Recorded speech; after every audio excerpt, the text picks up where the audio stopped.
पुरुषोत्तम मास महात्म्यम 9वां अध्याय। सूत जी बोले, तदंतर विस्मय से युक्त नारद मुनि ने मेघावी ऋषि की कन्या का अद्भुत वृतांत पूछा। नारद जी ने पूछा, है मुनि, उस तपोवन में मेघावी की कन्या ने बाद में क्या किया और किस मुनि श्रेष्ठ ने उसके साथ विवाह किया? श्री नारायण बोले, अपने पिता को स्मरण करते करते और बराबर शोक करते करते उस घर में कुछ काल उस कन्या का व्यतीत हुआ। युद्ध से भ्रष्ट हुई हरणी की तरह घबराई, शून्य घर में रहने वाली, दुख रूप अग्नि से उठी, बाप द्वारा बहते हुए अश्रु नेत्र वाली, जलते हुए हथ कमल वाली, दुख से प्रतिक्षण गर्म श्वास लेने वाली, अपने दुख को सोचती और दुख से मुक्त होने के उपाय को न देखती हुई उस कृशोदरी को उसके शुभ भविष्य की प्रेरणा से सांत्वना देने के लिए उस वन में अपनी इच्छा से ही पर क्रोधी, जिनको देखने से ही इंद्र भयभीत होते हैं, ऐसे जटा से व्याप्त साक्षात शंकर के समान भगवान दुर्वासा ऋषि आए। हे नारद, भगवान कृष्ण ने राजा युधिष्ठिर से कहा कि हे राजेंद्र, वह दुर्वासा आए जिसको कि आपकी माता कुंती ने बालपन में प्रसन्न किया।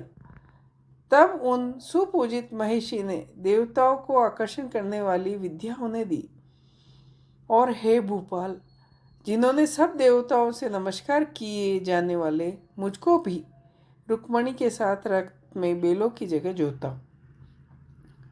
दुर्वासा को बैठा कर रथ खींचते हुए जब हम दोनों मार्ग में चलने लगे, तब चलते चलते मार्ग में अति तीव्र प्यास से सूख गए। तालु और ओष्ठ जिस रुक्मणी के ऐसी जल चाहने वाली रुक्मणी ने जब मुझे सूचित किया, तब कंधे पर रथ की जोत को रखे हुए चलते चलते ही पाँव के अग्रभाग से पृथ्वी को दबाकर रुक्मणी के प्रेम के वशीभूत मैंने भोगवती नाम की नदी को उत्पन्न कर दिया। तब वही भोगवती ऊपर से बहने लगी। अनंतर उसी के जल से, हे महाराज, रुक्मणी की प्यास को मैंने बुझाया। इस प्रकार रुक्मणी की प्यास का बुझाना देख उसी क्षण अग्नि की तरह दुर्वासा क्रोध से जलने लगे और प्रलय की अग्नि के समान उठकर दुर्वासा ने शाप दिया। बोले, बड़ा आश्चर्य है श्री कृष्ण, रुक्मणी तुमको सदा अत्यंत प्रिय है, अतः स्त्री के प्रेम से युक्त तुमने मेरी अवज्ञा कर अपना महत्व दिखलाते हुए इस प्रकार उसे पानी पिलाया, अतः तुम दोनों का वियोग होगा। इस प्रकार उन्होंने शाप दे दिया था। हे युधिष्ठिर, वही यह दुर्वासा मुनि है, साक्षात रुद्र के अंश से उत्पन्न, दूसरे काल रुद्र की तरह, महिषी अत्रि के उग्र तप रूप कल्प वृक्ष के दिव्य फल, पतिव्रताओं के सिर के रत्न, अनुसैया भगवती के गर्भ से उत्पन्न अत्यंत मेघायुक्त दुर्वासा नाम के ऋषि, अनेक तीर्थों के जल से भीगी हुई जटा से भूषित सिर वाले साक्षात तपोमूर्ति दुर्वासा ऋषि को आते देख कन्या ने शोक सागर से निकलकर धैर्य से मुनि के चरणों में प्रार्थना की। प्रार्थना करने के बाद जैसे वाल्मीकि ऋषि को जानकी अपने आश्रम में लाई थी, वैसे यह भी दुर्वासा को अपने घर में लाकर अर्ध पांद और विविध प्रकार के जंगली फलों और पुष्पों से स्वागत के लिए आज्ञा लेकर आदरपूर्वक पूजन कर तदंतर, हे राजन, यह बाला बोली।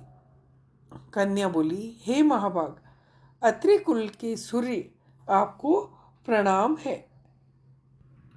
हे साधो, मेरी अभाग्य के घर में आज आपका शुभागमन कैसे हुआ? हे मुने, आपके आगमन से आज मेरा भाग्योदय हुआ, या मेरे पिता के पुण्य के प्रवाह से प्रेरित मुझे सांत्वना देने के लिए आप मुनि सत्तम आए हैं। आप जैसे महात्माओं के पाँव की धूल जो है वह तीर्थ रूप है, उस धूल का स्पर्श करने वाली मैं अपना जन्म आज सफल कर सकी हूँ।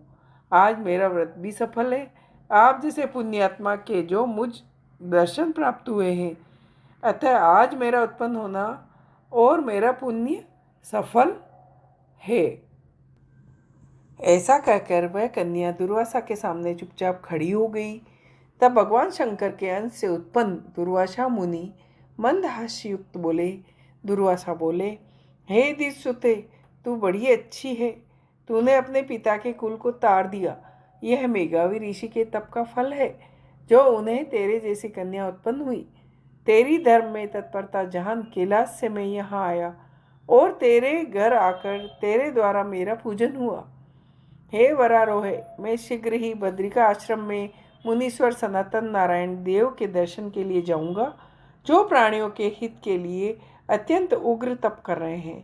कन्या बोली, हे ऋषि, आपके दर्शन से ही मेरा शोक समुद्र सूख गया।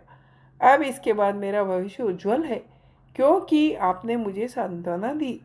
हे मुनि, मेरी उस प्रादुपुर बड़ी भारी ज्वालायुक्त दुख रूपी अग्नि को क्या आप नहीं जानते? हे दया सिंधु, हे शंकर, उस दुखा अग्नि को शांत कीजिए। मेरे विचार से हर्ष का कारण मुझे कुछ भी दिखलाई नहीं देता। न मुझे माता है, न पिता है, न भाई है जो धैर्य प्रदान करता है। अतः दुख समुद्र से पीड़ित मैं कैसे जीवित रह सकती हूँ? जिस दिशा में देखती हूँ वह दिशा मुझे शून्य ही प्रतीत होती है। इसलिए हे तपोनिधि, मेरे दुख का निस्तार आप शीघ्र करें। मेरे साथ विवाह करने के लिए कोई भी नहीं तैयार होता। इस समय मेरा विवाह न हुआ तो मैं फिर वृषली शुद्रा हो जाऊंगी। यह मुझे बड़ा भय है। इसी भय से न नींद आती है, न भोजन में मेरी रुचि होती है। हे ब्राह्मण, अब मैं शीघ्र ही मरने वाली हूँ, यह मेरा इस समय निश्चय है। ऐसा कहकर आंसू बहाती हुई कन्या दुर्वासा के सामने चुप हो गई। तब दुर्वासा कन्या का दूर करने का उपाय सोचने लगी। श्री नारायण बोले, इस प्रकार मुनि कन्या के वचन सुनकर, इसका अभिप्राय समझकर बड़े क्रोधी मुनिराज दुर्वासा ने उस कन्या का दुख कुछ हित विचारपूर्ण कृपा से उसे देखकर सारभूत उपाय बताया। इति श्री बृहन्नारदीय पुरुषोत्तम मास महात्म्यम 9वां अध्याय।